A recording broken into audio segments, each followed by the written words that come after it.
So, over here we have a gate to the realm of chaos. This one is flavored Nurgle, and it's spitting out Nurgle corruption like a son of a bitch.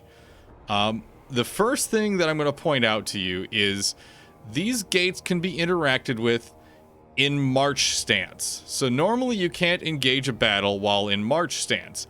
However, because you're interacting with an event and not engaging in a fight, you can go over to the rift and be like, hey, I might be in march stance, but I'm still going to say hello to you. So we're actually going to go over.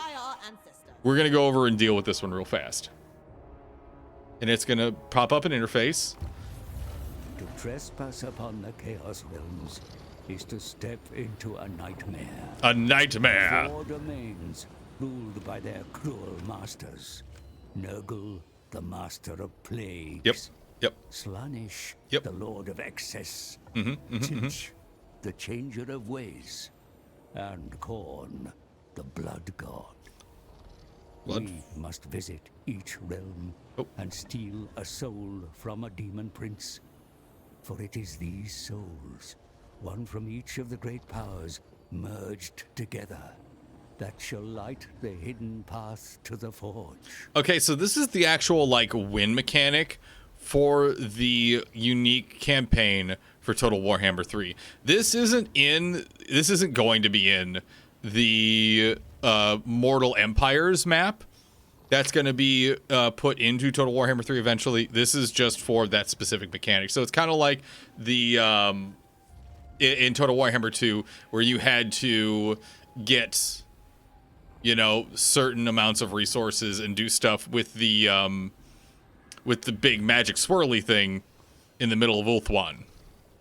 The vortex, and you had to do mechanics for that. This is that specific mechanic for Total Warhammer 3. This is your win condition. You get each of these 4 soul fragments, and then you go to the Forge of Souls, and then you fight another battle, and hey, we got the bear, and you take your specific body part or soul or conversation, or you save him or whatever, and all is good. Or if you're the ogres, you eat him, which I'm perfectly fine with.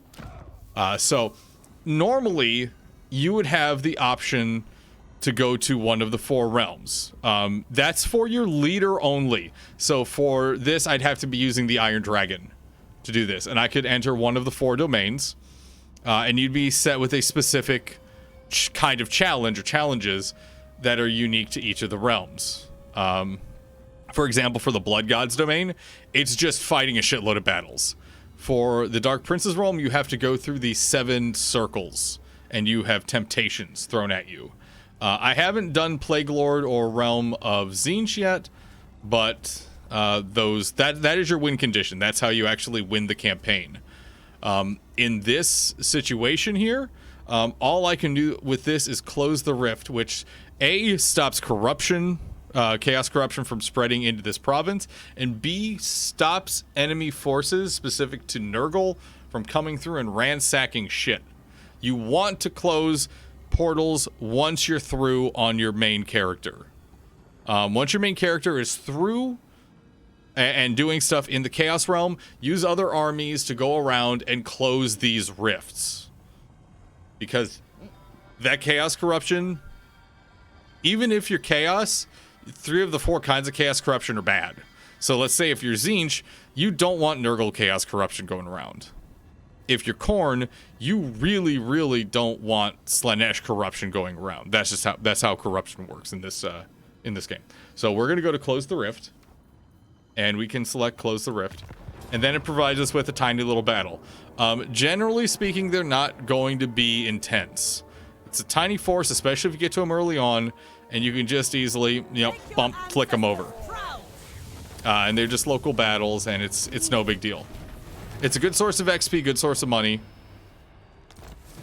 and you get some good stuff from it. Always go around and close rifts. It's so helpful. So that is how the win conditions and rifts work in Total Warhammer 3.